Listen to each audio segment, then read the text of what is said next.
A continuación, Noticiero Telesucesos. Clasificación A. Apto para todo público. Un noticiero pensado para usted porque se lo merece. Nos acercamos a la realidad desde diferentes perspectivas. Noticiero Telesucesos. Primera parte del Noticiero Telesucesos con las noticias más importantes del día.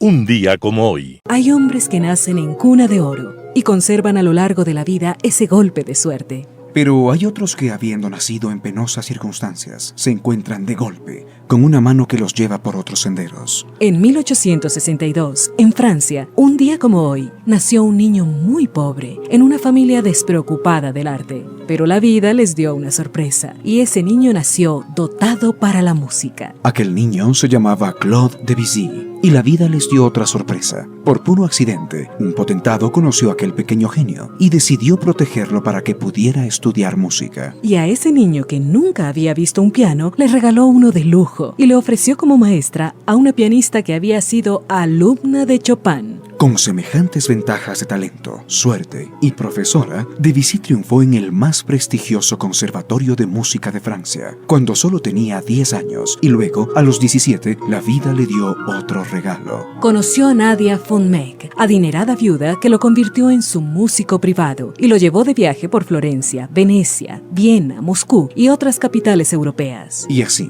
de golpe en golpe de la buena suerte y apoyado en su talento, Claude Debussy se convirtió en uno de los grandes músicos franceses. Un día como hoy, 22 de agosto de 1862, estaba naciendo este artista, al que muchos llaman el músico pintor, el músico poeta, por la influencia de la pintura y la literatura en su obra musical. Y le deseamos feliz cumpleaños y le agradecemos el regalo de su colorido pentagrama. Las principales noticias del día. Titulares. ¿Por qué falló el voto telemático? Cierre del ITT es un duro golpe a la economía del país. Expresos escolares listos para el regreso a clases. En el segmento de opinión, el riesgo país. Los editoriales serán de Roberto Aguilar. Diatriba contra los pigmeos. Noticias del día. ¿Por qué falló el voto telemático? Por primera vez en una jornada electoral, los ecuatorianos empadronados en el exterior solo pudieron votar a través del voto telemático y sin acudir a recintos electorales. Pero este domingo 20 de agosto, en vez de la celebración de la innovación tecnológica, hubo críticas por los fallos que no le permitieron votar a decenas de miles de ciudadanos.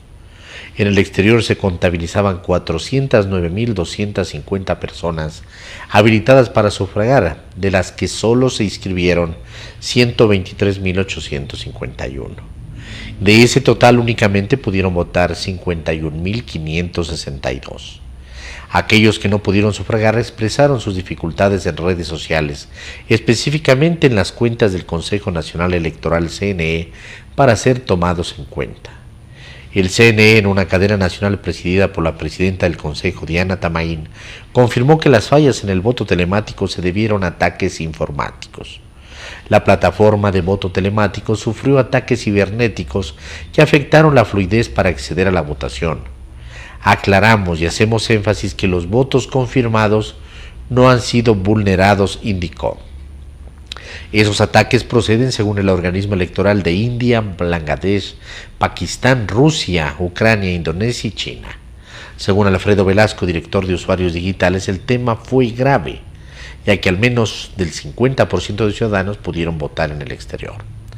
Lo primero que aclaró Velasco es que fue un ataque, no un hackeo. Cuando se habla de hackeo se piensa en intromisión. Lo que podría haber sido es un ataque de negación de servicio, es decir, requerimientos de una manera tal que hagan que colapse un servicio. También infirió sin evidencia técnica que pudo haber sido un ataque directamente de Ecuador con una VPN. Esta tecnología permite que una persona pueda configurar su ubicación en cualquier país del mundo, aunque físicamente esté en otro país. Otra teoría que baraja Velasco se remonta a una conferencia de prensa el pasado 3 de julio en la que el CNE expuso un sistema de conteo. En ese momento, Usuarios Digitales levantó una alerta de que los servicios del CNE no se podían acceder desde algunos países, en este caso desde Chile y Alemania. El cierre del ITT es un duro golpe a la economía del país. El gobierno aceptó la victoria del sí en la consulta popular que dispone el cierre de toda actividad petrolera del bloque ITT ubicado en el Parque Nacional Yasuní. El ministro de Energía, Fernando Santos, comentó que la petrolera estatal Petroecuador, que está a cargo del ITT, tendrá que preparar un plan de cierre de actividades. Ese plan será coordinado con el Ministerio del Ambiente. Añadió Santos que además reconoce que será titánico y un hecho inédito que tomará tiempo. Santos anticipa que solo el diseño del plan podría tomar 3 meses, si es que no queremos causar un daño en el ambiente. Desde lo económico, Santos dice que constituye un duro golpe para la economía que será difícil de compensar.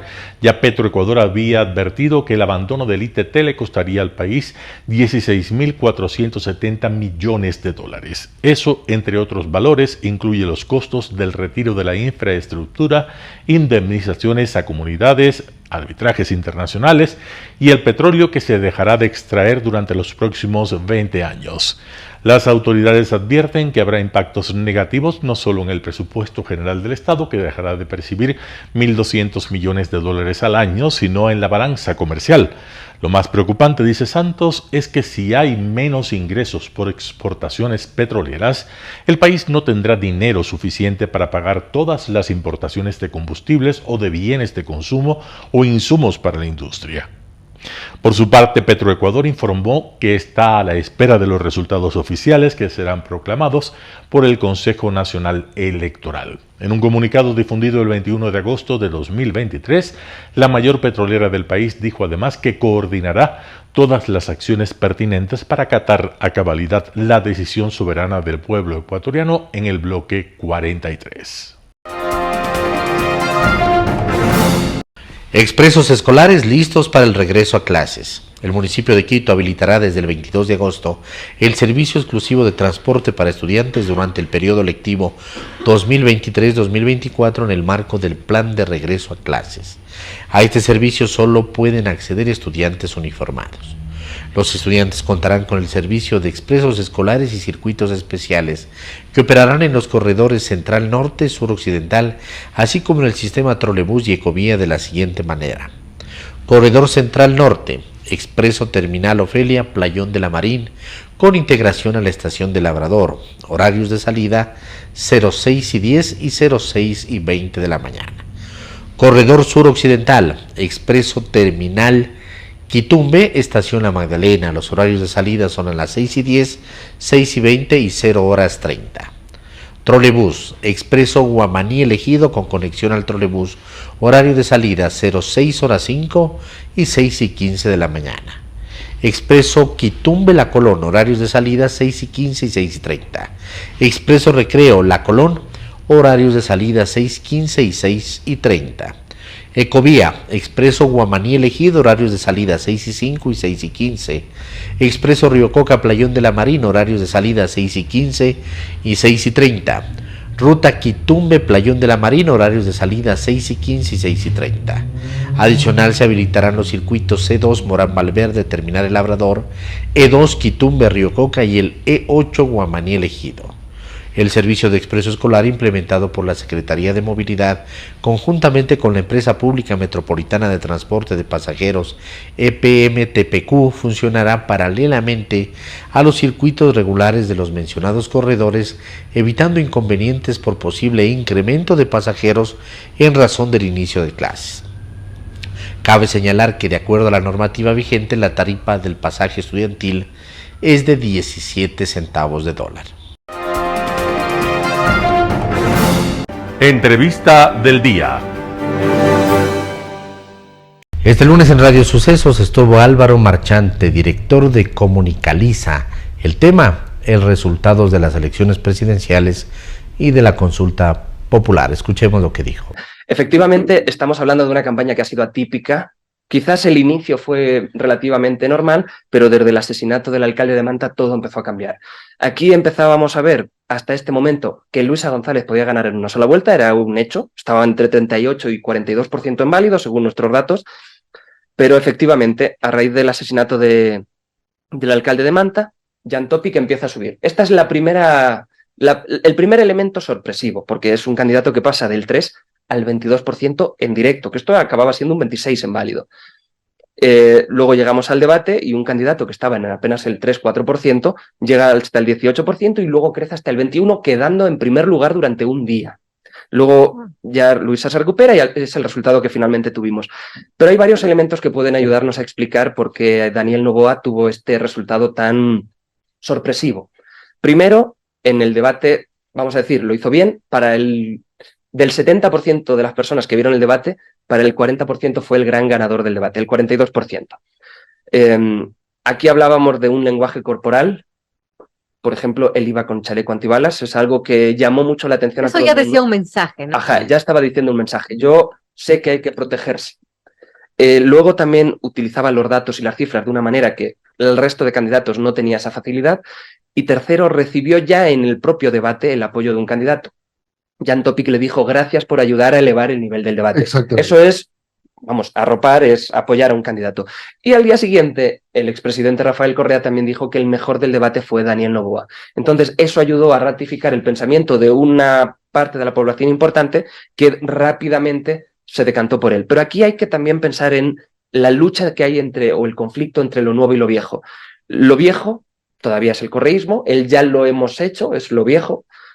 Otto Sonnenholner, el yo ya también lo hice de alguna manera en el gobierno, o Yacu Pérez, que también tuvo un resultado previo, ¿no? Entonces veíamos que había tres corrientes que representaban lo viejo.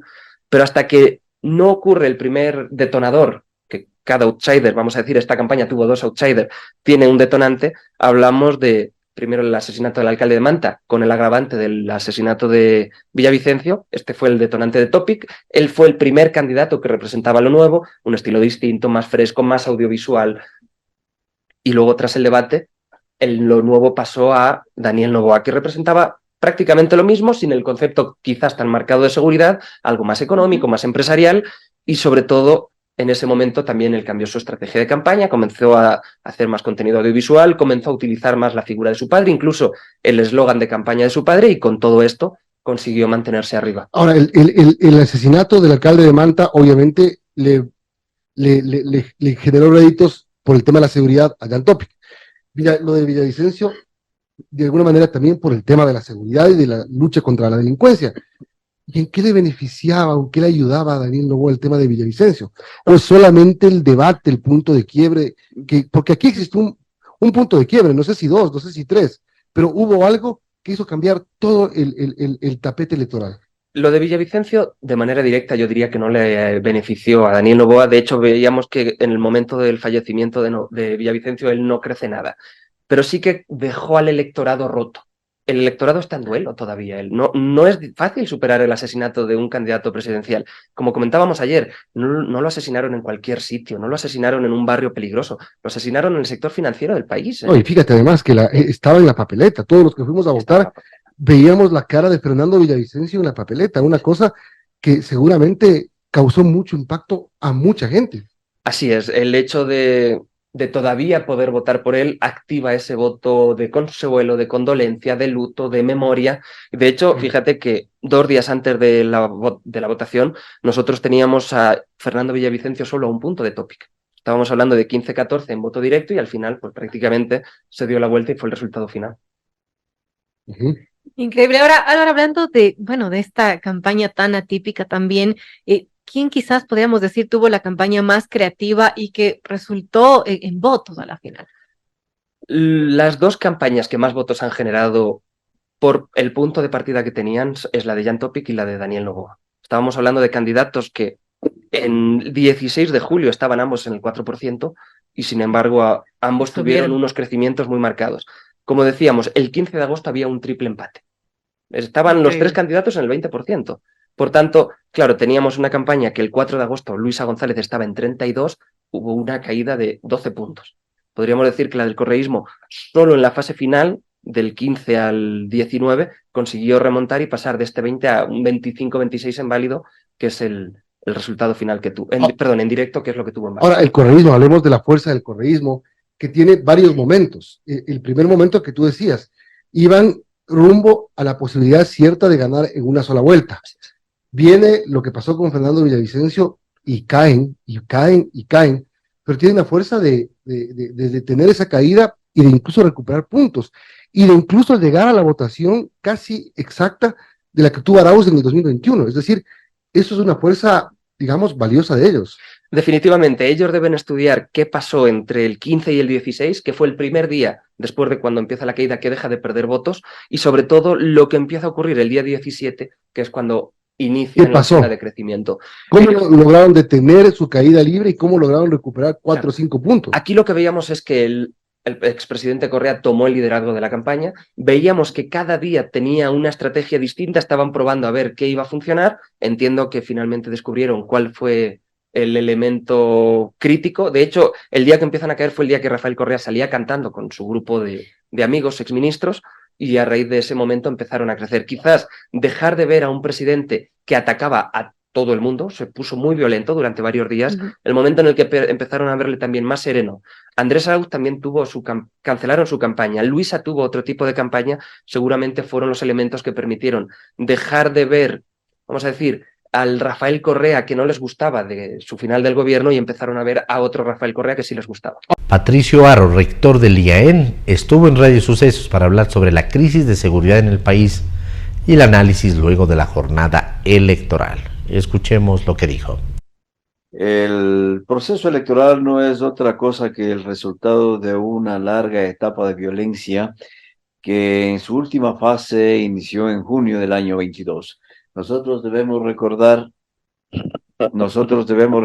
que en junio del año 22 el levantamiento indígena, que duró aproximadamente 17 días, provocó una serie de actos de violencia con muertos incluidos y con pérdida de la soberanía en algunos sectores del territorio nacional por parte del Estado. Es decir, hubo control soberano por parte de quienes protestaban en territorios determinados, como por ejemplo la provincia del Cotopaxi, inclusive se destituyó al gobernador y se impuso otro gobernador, y en la provincia de La Suay, por ejemplo, hubo un control absoluto por parte de quienes protestaban. Esta pérdida de soberanía le puso inclusive al Ecuador cerca de convertirse en un Estado fallido. Sin embargo, el Estado pudo recuperar a través del diálogo, de las negociaciones y también de la imposición de la fuerza, pudo recuperar ese control soberano sobre estos territorios.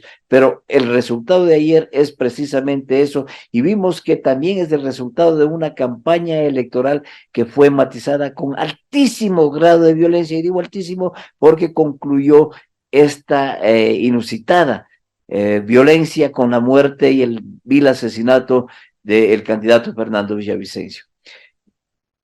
Ahora, Patricio, hablando de esta muerte del candidato Fernando Villavicencio, quien fue asesinado, ¿esto marca un antes y un después en el Ecuador, en lo que ha pasado en la política ecuatoriana?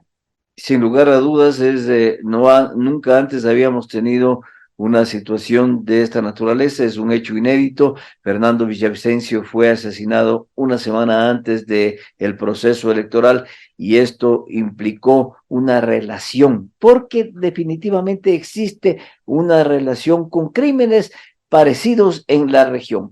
Gaitán en el año 48 fue asesinado, pero era un enfrentamiento entre conservadores y liberales, y eso inmediatamente después de su asesinato provocó el Bogotazo, que fue un acto de violencia que duró 4 días en la ciudad de Bogotá, provocando también una violencia inusitada. Sí, ese no es un hecho comparable, pero quiero hacer una relación a un candidato asesinado.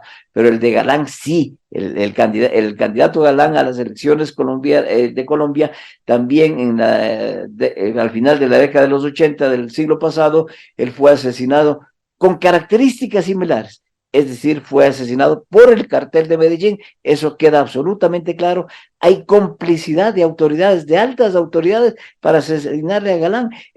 Inclusive hasta hoy está preso quien fue el comandante general de la Policía Colombiana y también el presidente de la Corte Nacional de Justicia de Colombia. Entonces, esto quiere decir que hubo un contubernio entre el narcotráfico y altas autoridades del Estado, lo que, si bien es cierto, no hubo una reacción violenta por parte del electorado, porque también fue a muy corto tiempo de las elecciones, pero sí produjo un efecto de sentimiento, y César Gaviria, que era su jefe de campaña, fue quien le reemplazó en la candidatura, y él ganó las elecciones haciendo un gobierno de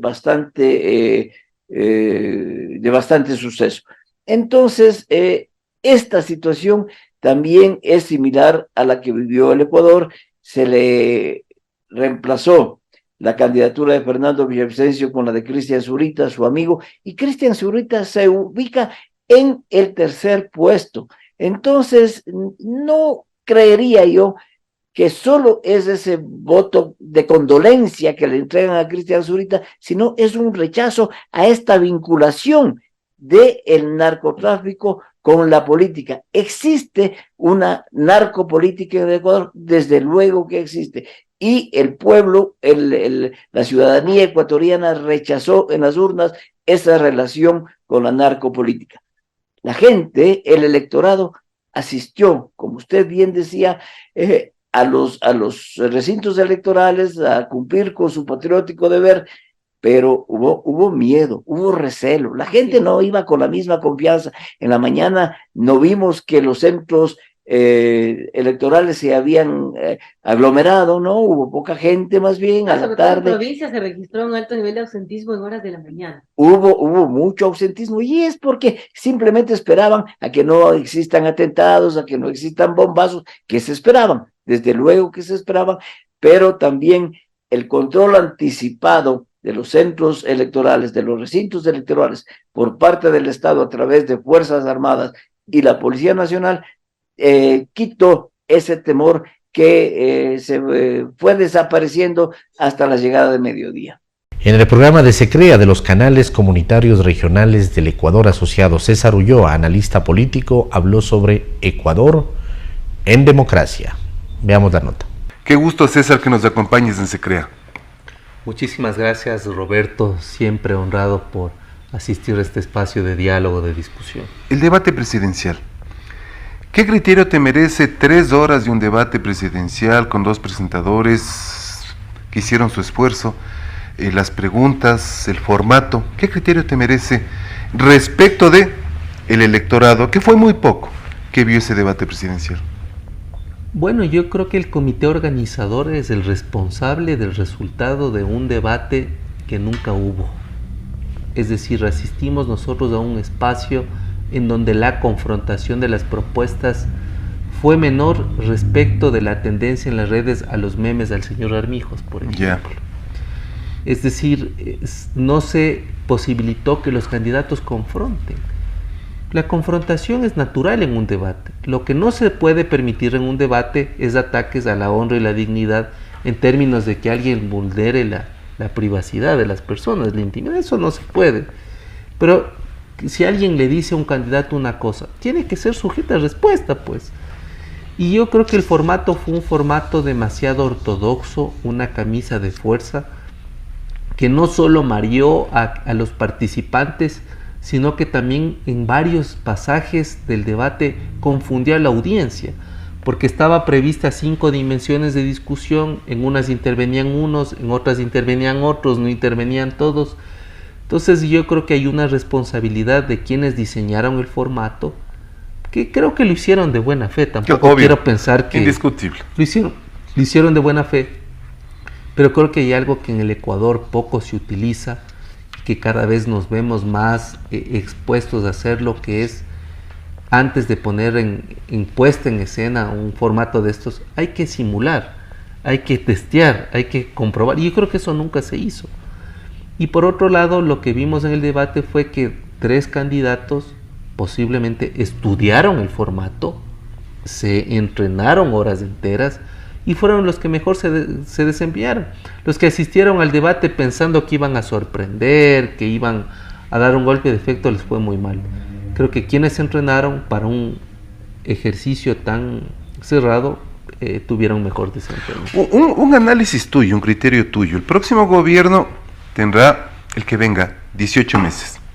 18 meses que más o menos, 2 meses y medio, 3 meses en la entrada al gobierno, nuevos ministros, nuevas políticas.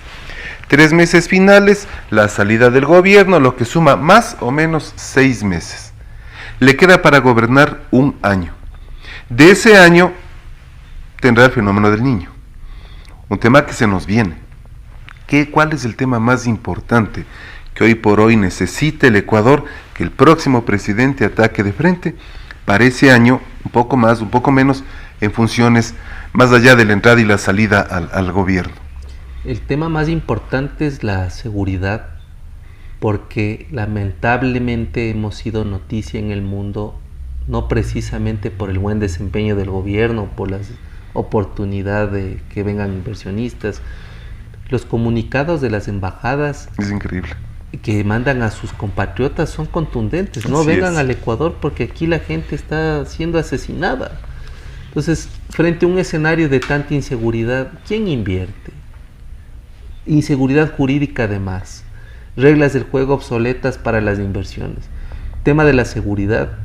Y luego me parece muy importante que hay que mirar con mucha atención a los jóvenes, porque si no se da una atención prioritaria a este segmento, son el caldo de cultivo para seguir engrosando las filas de las bandas que además no solo les involucran en actividades ilícitas, sino que además les dan un reconocimiento económico, hay un ascenso y todo.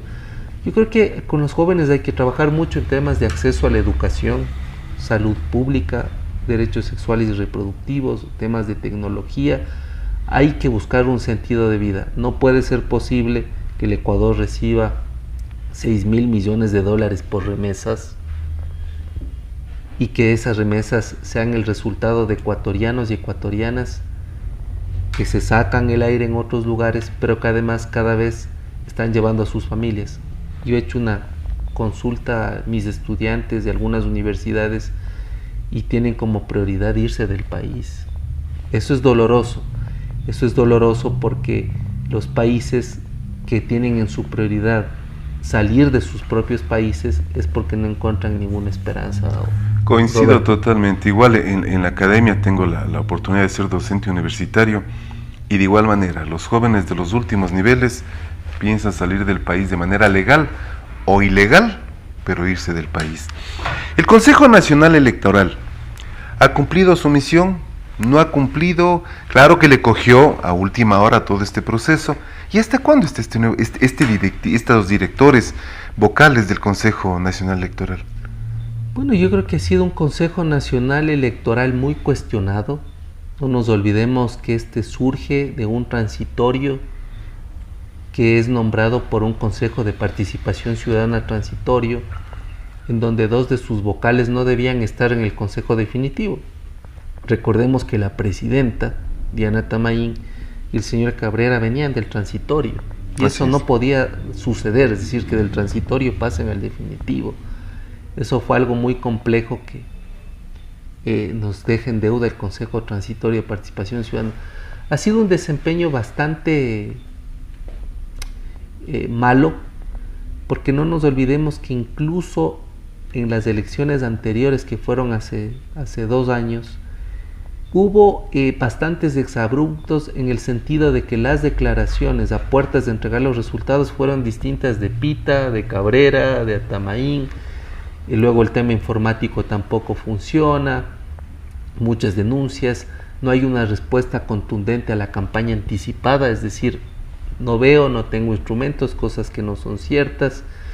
Y luego también las actitudes selectivas, con algunas candidaturas y partidos son fuertes, contundentes, y con otras en cambio son livianas, ligeras. Yo creo que esto que no se ha venido desarrollando de la mejor manera, ojalá tenga un giro en estas elecciones y la presidenta y sus vocales actúen de manera sensata, técnica, que si hay resultados muy apretados no se anuncie y que se espere el conteo de lo que corresponde para no estar en estos aprietos como cuando en algún momento asistimos, Roberto, a que 2 candidatos se declararon ganadores en las elecciones. Como pregunta final, inquietud final, mi querido César, ¿se podría pensar, analizar de que esta campaña es un calentamiento para la campaña del 2025? Indudablemente. He reiterado yo que esta papeleta es la calca de la del 25.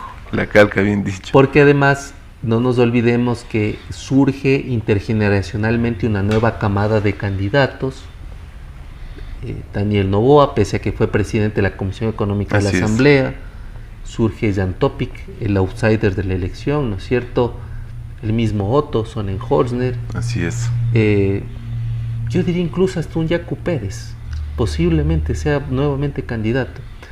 Yo no quisiera pensar que este es el precalentamiento, pero el mensaje es claro, son candidatos que van a estar en el 25, pero además hay un dato importantísimo. En el debate vimos 4 chequeras muy fuertes. Claro, súper fuertes. Noboa, Topic, Sonnenhorstner, Hervas. Lo que nos da un mensaje que no es un mensaje de condición de clase, pero es un mensaje claro. El ciudadano común, clase media, es imposible competir contra eso. ¿Quién compite contra la chequera de Noboa? ¿Contra la chequera de Topic? Es imposible. Es decir, los candidatos de una clase media en ascenso que quieran medianamente hacer política están ya limitados porque no les alcanzan los recursos para tener el despliegue de lo que significa una campaña, Roberto. El despliegue del aspecto económico, el aspecto organizativo. Esperemos que esta campaña genere los resultados que Ecuador necesita, que la democracia necesita, que las nuevas generaciones necesitan, porque el Ecuador no acaba en estas elecciones. El Ecuador continúa con los niños de hoy, con los adolescentes de hoy, que debemos, quienes tenemos más de 40, 50 años de edad, dejar un Ecuador limpio, honesto, transparente y con mucha visión y proyección. Un panorama de noticias para su estatura intelectual.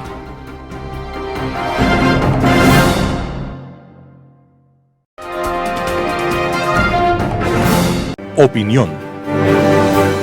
Estimados amigos y amigas, gracias por estar con nosotros en este programa de Telesuceso. Hoy vamos a tratar un dato, una información muy importante que ha salido todos estos días con respecto al Ecuador. Pero antes de eso, sencillamente permítame decirle como ecuatoriano, en que 18 millones de ecuatorianos estamos esperando que los servicios de inteligencia, las Fuerzas Armadas, de la policía, del gobierno en general, digamos, descubran, detecten quiénes dieron la orden para asesinar a un presidenciable, el señor Villavicencio. ¿Sí?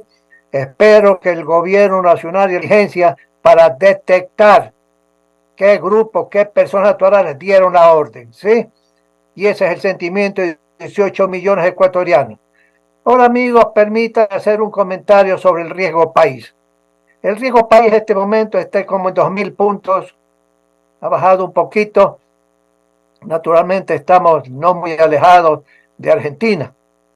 Pero ¿cuáles son los factores que en realidad calculan los técnicos de un banco de inversión que es el que hace este índice? Hay varios expertos a nivel internacional. Hay una serie de factores que inciden para el cálculo de este índice, denominado riesgo país, que no hacen sino demostrar hasta qué punto los mercados internacionales privados piensan sobre la voluntad y capacidad de honrar deudas por parte de los gobiernos y de los países deudores que emiten bonos a diferentes plazos y los colocan en los mercados internacionales, como el mercado de capitales de Nueva York, de Londres, en Alemania, en París, etc.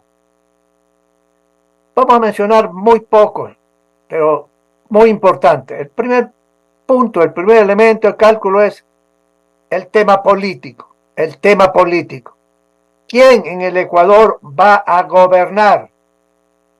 Y las personas que van a gobernar, estas personas con su grupo, con su partido, etcétera, van a tener políticas económicas y financieras y políticas públicas que sean amigables a la inversión nacional, a la inversión extranjera, serán amigables a la propiedad privada de los medios de producción, serán amigables a los empresarios privados que hacen y que coordinan sus acciones y ponen capitales. ¿Para qué? Para crear riqueza.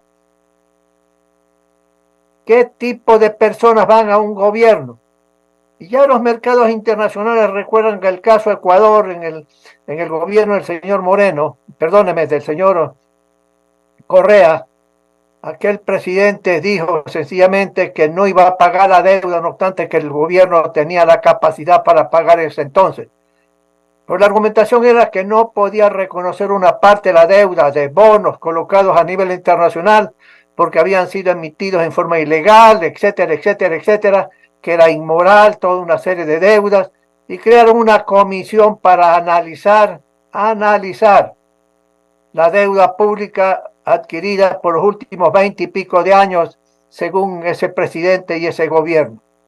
Y naturalmente con estos anuncios, con estas acciones del gobierno, la gente a nivel internacional, bancos de inversión, bancos comerciales que tenían bonos del Estado ecuatoriano, decidieron deshacerse de los bonos.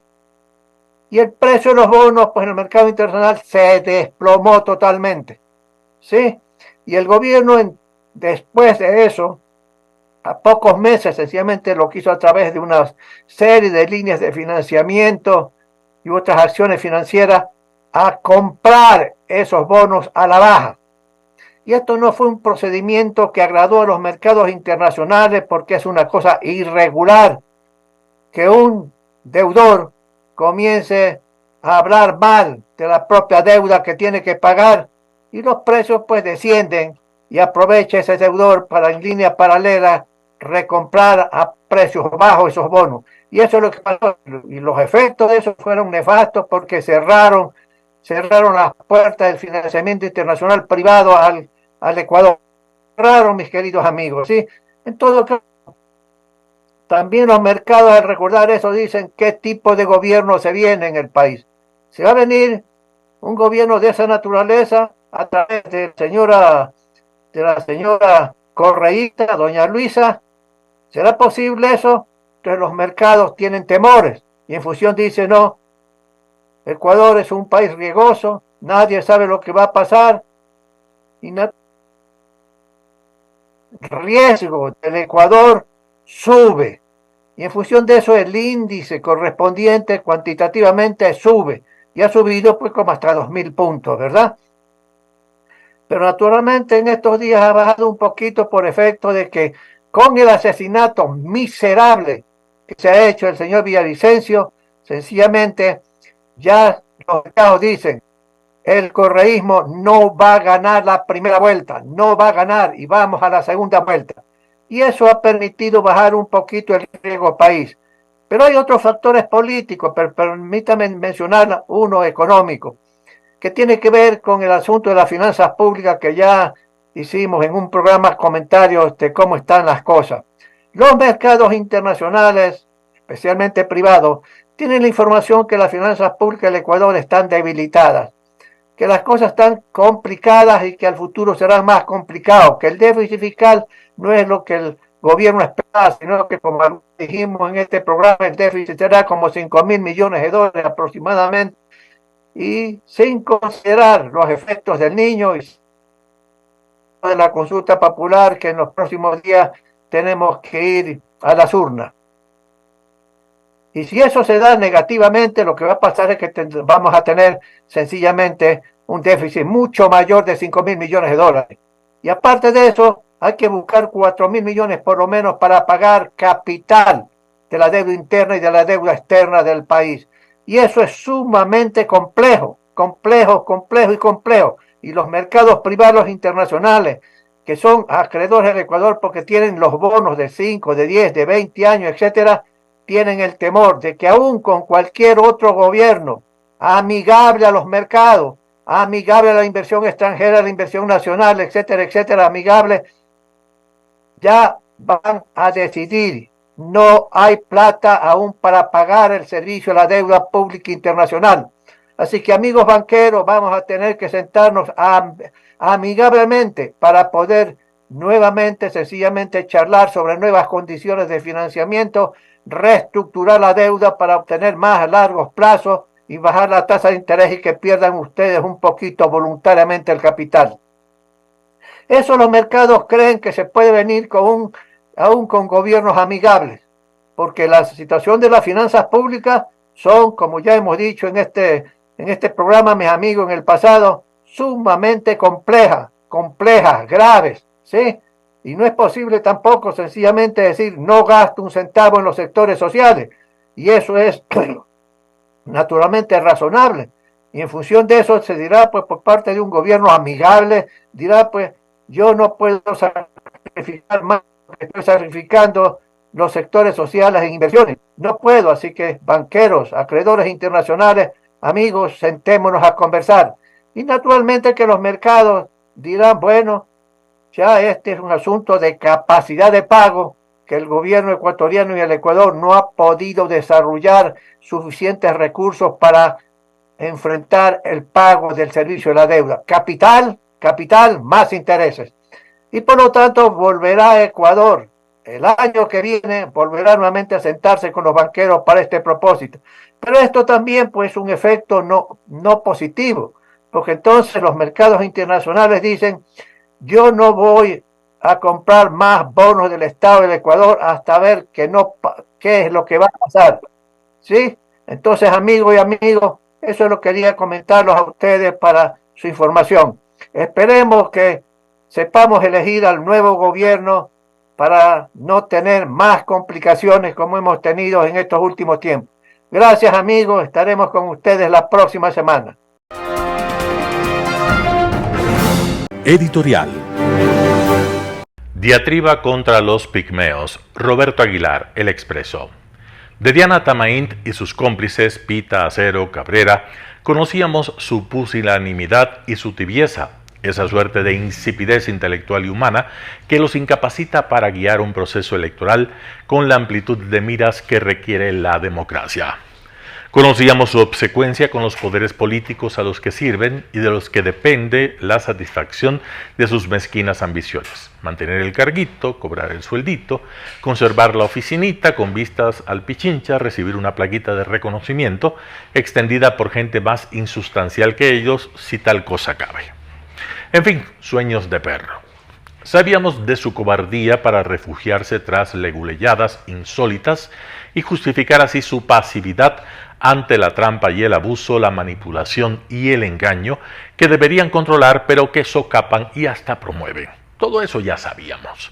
De lo que no teníamos pruebas contundentes, aunque sí motivos de sospecha, es de la pequeñez de su alma. Y esta quedó expuesta con toda su miserable rotundidad en la última semana. Es una gran desgracia para el país tener unas autoridades electorales incapaces de reaccionar con grandeza de espíritu ante el crimen que tiñó las elecciones, la situación más dramática y extrema desde el retorno de la democracia. Burócratas de cuarta, convencidos de que su obligación constitucional de garantizar la democracia es un trabajo administrativo como cualquiera. Inspectores de estancos deberían ser si se pudiera confiar en ellos. No tienen el corazón ni las neuronas para comprender siquiera la dimensión de la tragedia. La de Fernando Villavicencio, asesinado por unas mafias que tienen el interés puesto en el proceso, y la del país entero, que con este crimen entra en una deriva que ya atrapó a otros países y de la que no se sale sino al término de sangrientos años. Una deriva de violencia y corrupción que no se arregla con policías bien equipados como creen los más tontos. Nada de eso, claro, tiene que ver en absoluto con Diana Tamaint y sus cómplices. No consta en el reglamento. A ellos háblenles del trámite del día, del sellito que falta en el papelito que firmaron. Contó Andrea González Nader, la candidata a la vicepresidencia, que tras el asesinato de Villavicencio, ese mismo día recibió una llamada de la autoridad electoral colombiana, poniéndose a las órdenes, y de la ecuatoriana, 6 días más tarde, un boletín de prensa en el que tienen el descaro de proclamar su apoyo permanente. Es así que una vez conocido el lamentable hecho, de manera inmediata se convocó a todas las organizaciones políticas de ámbito nacional para presentar nuestra solidaridad. Fin de la cita. Parece un chiste, ¿sí? Ni siquiera se dignaron contestar las consultas que tal vez equivocadamente les dirigió su movimiento para saber a qué atenerse. 3 días los dejaron en el limbo. Ni siquiera le permitieron a ella y a Cristian Zurita, reemplazo de Villavicencio, entrar como espectadores en el debate presidencial. Hay que ser miserables.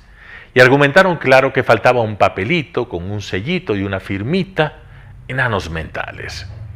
En el tema del reemplazo de Villavicencio, decenas de voces se han alzado para invocar los principios constitucionales de participación política por encima de los requisitos establecidos en leyes y reglamentos. Pedirle eso a Diana Tamaint es una pérdida de tiempo. Ella no entiende un carajo. Estamos hablando de la funcionaria que explicó en entrevista con Juan Carlos Aizprúa de Coavisa que no puede controlar la propaganda electoral que no haya autorizado, por sucia y tramposa que sea, porque le falta el papelito. Y la que sí ha autorizado, claro, no la necesita controlar, obvio, porque ya está autorizada. Ese es el tamaño moral e intelectual de Atamaint y sus cómplices. Roberto Aguilar, El Expreso. Noticias internacionales. Primeras palabras de Bernardo Arévalo como presidente electo de Guatemala. La participación y esfuerzo de cada ciudadano y de todas las familias que estuvieron presentes el día de hoy es un hecho invaluable.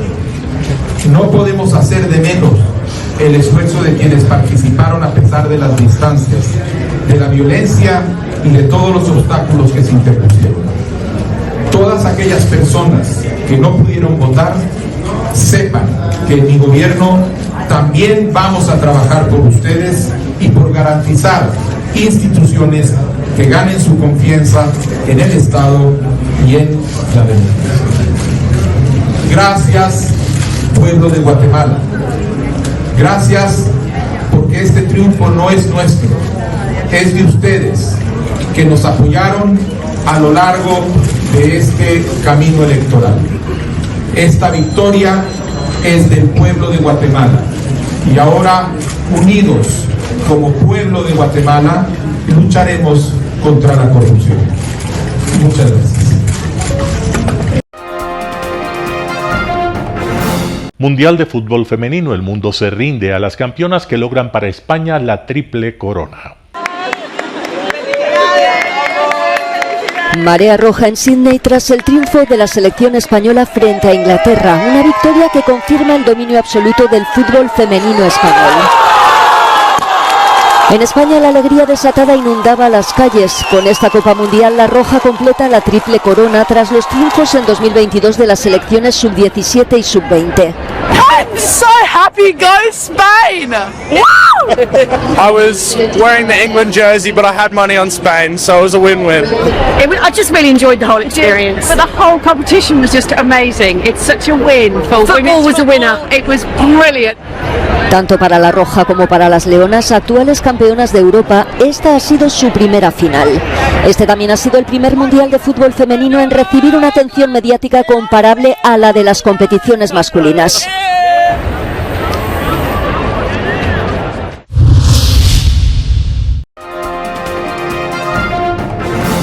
Diez años de la masacre con gas sarín durante la Guerra Fría en Siria. Un crimen impune pero no olvidado. 10 años han pasado del ataque químico en Guta, en Siria, y los familiares de las víctimas lo han recordado con vigilias en las zonas rebeldes fuera del control del régimen. Al menos 1.400 personas murieron aquel 21 de agosto de 2013 en el ataque con gas sarín cerca de Damasco atribuido al régimen de Bashar al-Assad. Familias enteras quedaron diezmadas y las imágenes del horror, con niños, mujeres y hombres sin vida, conmocionaron al mundo, marcando un punto de inflexión en la guerra en Siria, que ha dejado más de 500 000 de muertos y millones de desplazados desde 2011.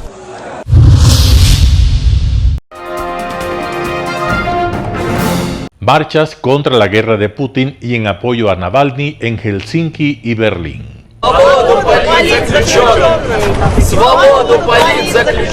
Manifestaciones contra Putin y contra la guerra en Helsinki y Berlín, coincidiendo con el 3er aniversario del envenenamiento de Navalny. En la capital alemana, donde el opositor ruso fue tratado, los manifestantes marcharon bajo el lema "Putin es un asesino" y mostraron su apoyo a Navalny, como este estudiante y activista ruso. We made it to show for everybody that you are not alone. Like everyone who is here can see that, hey, you are not alone. We are with you. We are all together. We support Navalny. We support opposition. We support the peace all around the world. And we do not support Putin, his dictature and the war. En el frente, mientras algunos medios occidentales afirman que la contraofensiva ucraniana se está estancando, Kiev ha informado este lunes de que sus tropas liberaron la semana pasada otros 3 kilómetros cuadrados cerca de Bakhmut. Poco antes, el presidente ucraniano celebraba la confirmación por parte de los Países Bajos y Dinamarca del envío de aviones F-16, que según Zelensky darán confianza y motivación a soldados y civiles.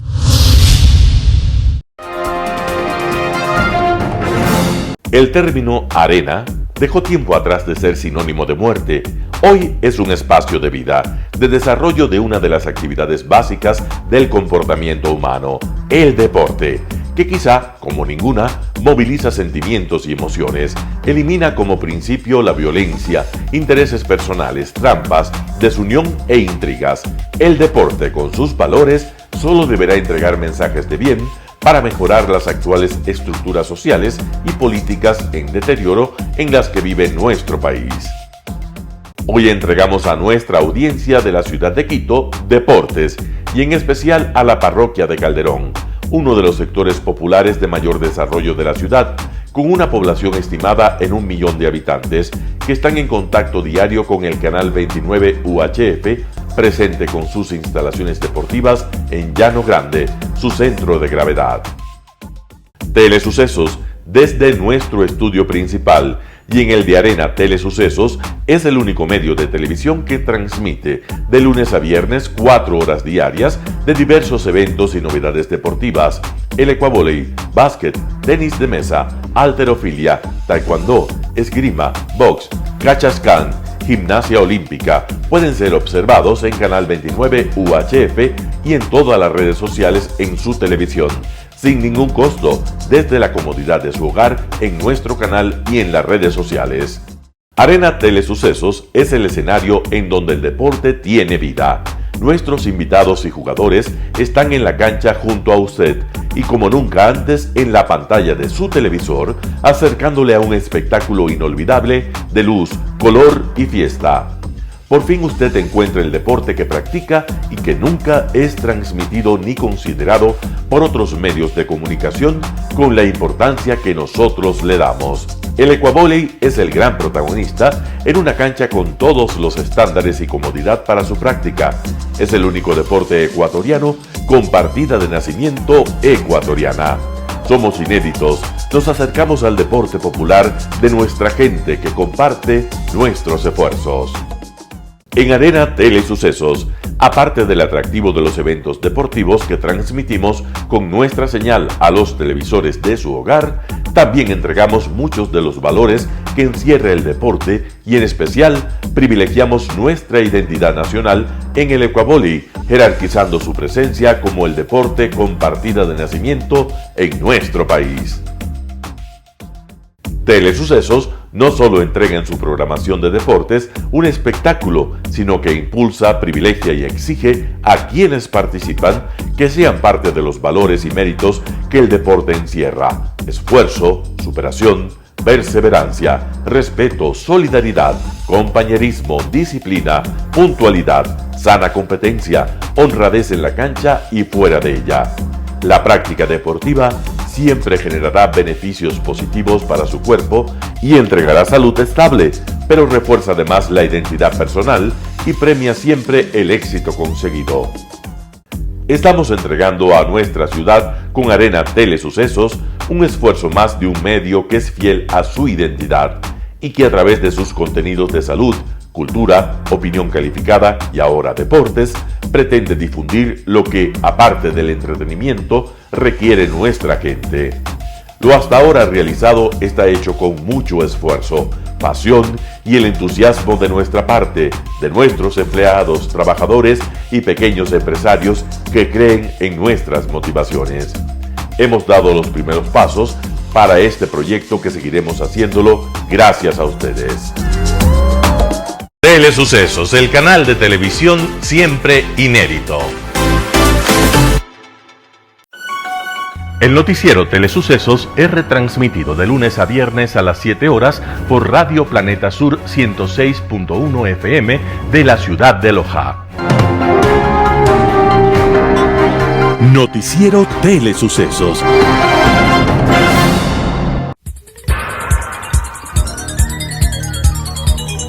Las opiniones vertidas en este espacio por la producción y dirección del programa son de exclusiva responsabilidad de sus autores y de quienes intervienen en ellos.